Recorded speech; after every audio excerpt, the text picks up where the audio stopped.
Hi guys, welcome to revision time. आज मैं ला रही हूँ आप सभी के लिए आरआरबी एनटीपीसी एग्ज़ाम 2025 के 14 अगस्त को पूछे गए थर्ड शिफ्ट के क्वेश्चंस के एनालिसिस वीडियो। तो चलिए स्टार्ट करते हैं आज की वीडियो।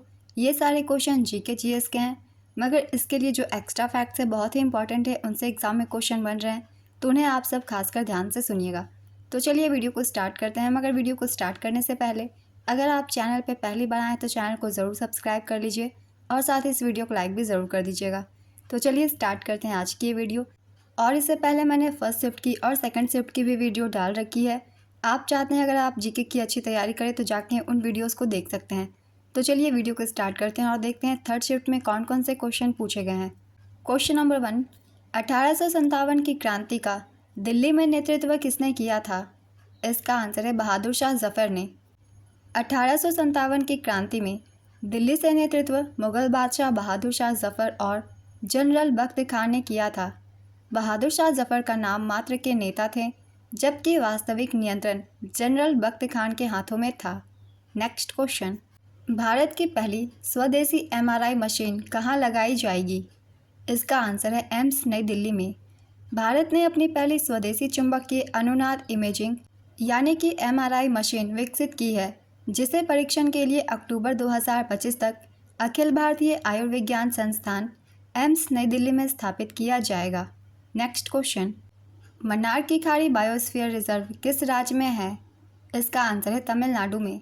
मन्नार की खाड़ी बायोस्फीयर रिजर्व भारत के दक्षिण पूर्वी सिरे और श्रीलंका के पश्चिमी तट के बीच स्थित है। यह तमिलनाडु के पूर्वी तट पर थूथुकुडी, तूतीकोरिन और धनुषकोडी के बीच 160 किलोमीटर की दूरी में फैला हुआ है। यह 1989 में स्थापित किया गया था और 2001 में यूनेस्को द्वारा मान्यता दी गई थी। यह भारत का सबसे बड़ा समुद्री बायोस्फीयर रिजर्व है। नेक्स्ट क्वेश्चन, किस राज्य ने एआई एंकर अंकिता को लॉन्च किया है? इसका आंसर है असम। 15 मई 2025 को असम के मुख्यमंत्री हेमंत बिश्व शर्मा ने अंकिता नामक भारत की पहली क्षेत्रीय भाषा में समाचार प्रस्तुत करने वाली एआई आधारित वर्चुअल न्यूज़ एंकर को लॉन्च किया है। ये सब बहुत ही रिसेंट के करंट अफेयर्स है। अगर आप मेरी डेली करंट अफेयर्स की वीडियो देखते होंगे तो आपको इसका आंसर पता होगा। अगला क्वेश्चन है, छत्रपति शिवाजी टर्मिनस किस शैली में बना हुआ है? इसका आंसर है विक्टोरियन गोथिक शैली में। छत्रपति शिवाजी टर्मिनस, जिसे पहले विक्टोरिया टर्मिनस के नाम से जाना जाता था, मुंबई का एक ऐतिहासिक रेलवे स्टेशन है। इसे ब्रिटिश वास्तुकार फ्रेडरिक विलियम स्टीवंस ने डिज़ाइन किया था। 2004 में इसे यूनेस्को द्वारा विश्व धरोहर स्थल घोषित किया गया था।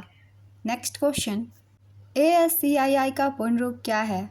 इसका आंसर है American standard code for information interchange. ये क्वेश्चन पहले भी एग्जाम में पूछे गए हैं, तो अच्छे से रिवाइज कर लीजिएगा। स्वतंत्रता के समय भारत का वायसराय कौन था? इसका आंसर है लॉर्ड माउंटबेटन। भारत की स्वतंत्रता के समय लॉर्ड माउंटबेटन भारत के वायसराय थे।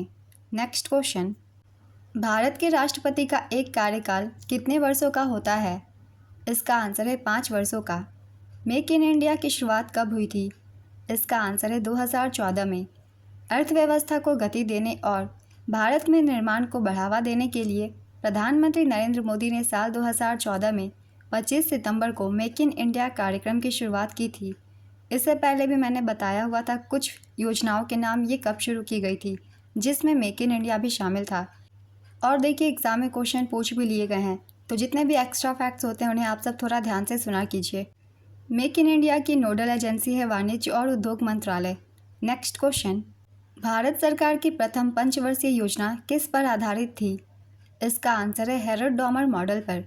प्रथम पंचवर्षीय योजना की समय अवधि 1951 से 1956 तक थी। प्रथम पंचवर्षीय योजना USSR के हेरल्ड डॉमर मॉडल पर आधारित थी। प्रथम पंचवर्षीय योजना पंडित जवाहरलाल नेहरू के नेतृत्व में लॉन्च हुई थी। प्रथम पंचवर्षीय योजना के तहत बड़ी बड़ी सिंचाई योजना को प्रारंभ किया गया, जैसे व्यास योजना, दामोदर योजना, नदी घाटी योजना।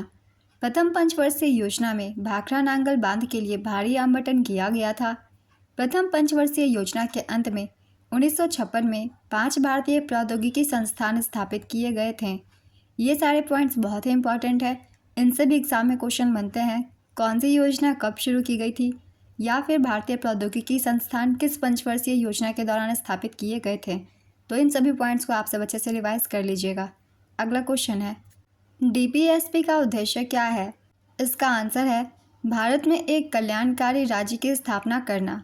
भारत की पहली बहुउद्देशीय नदी घाटी परियोजना कौन सी है?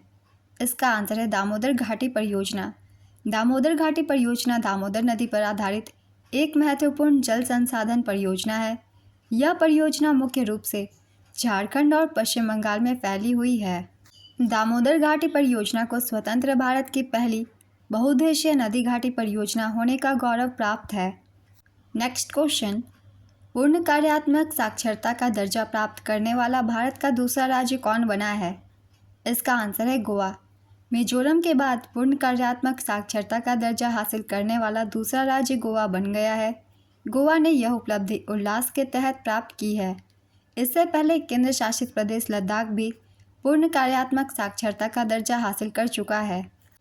किसी राज्य या केंद्र शासित प्रदेश को पूर्ण कार्यात्मक रूप से साक्षर तब माना जाता है जब उसकी 95% आबादी कार्यात्मक रूप से साक्षर हो जाती है।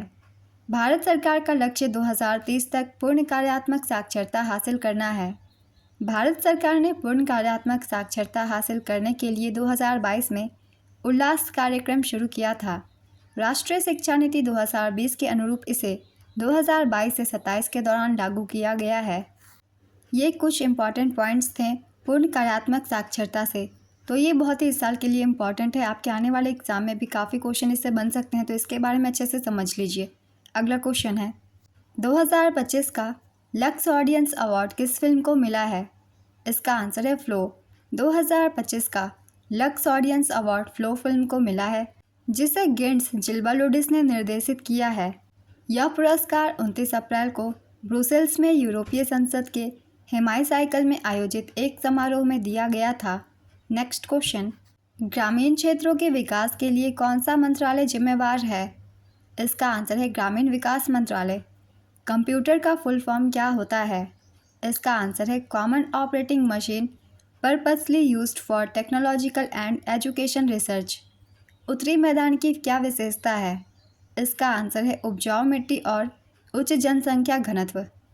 उत्तरी मैदान भारत का एक विशाल और उपजाऊ क्षेत्र है जो सिंधु, गंगा और ब्रह्मपुत्र नदियों द्वारा लाए गए जलोढ़ निक्षेपों से बना है। यह दुनिया का सबसे बड़ा जलोढ़ मैदान है जो पश्चिम से पूर्व तक 3200 किलोमीटर तक फैला हुआ है और इसकी औसत चौड़ाई 150 से 300 किलोमीटर है। अपनी उपजाऊ मिट्टी और पानी की उपलब्धता के कारण उत्तरी मैदान भारत का सबसे घनी आबादी वाला क्षेत्र है। नेक्स्ट क्वेश्चन, 1991 के LPG मॉडल के सामाजिक परिणाम क्या रहे?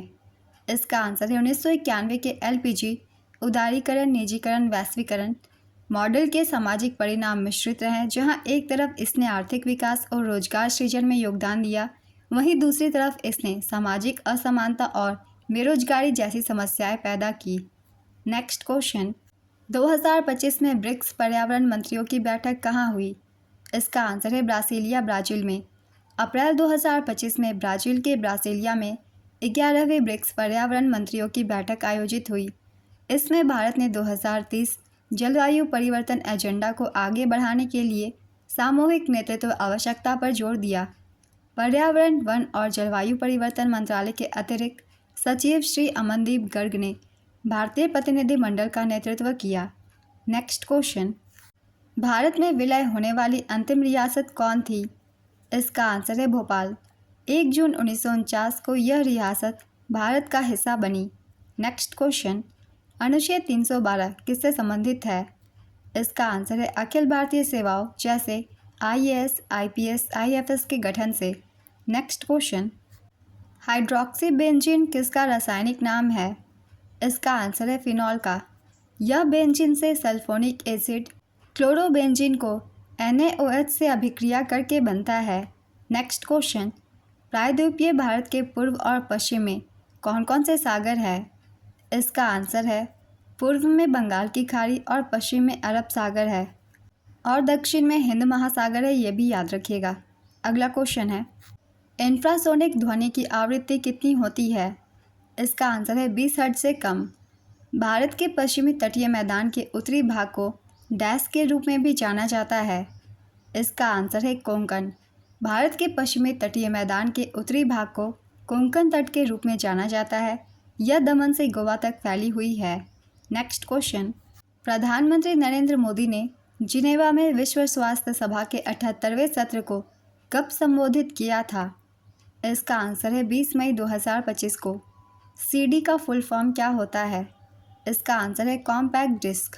तो आज की ये वीडियो कंप्लीट होती है। अगर आप सभी को ये वीडियो हेल्पफुल लग रही हो तो इसे लाइक ज़रूर कर दीजिएगा और इस तरीके की एनालिसिस वीडियो के लिए चैनल को भी ज़रूर सब्सक्राइब कर लीजिए। तो फिर मिलते हैं अगली वीडियो के साथ। आप सभी को आने वाले एग्जाम्स के लिए ऑल द बेस्ट।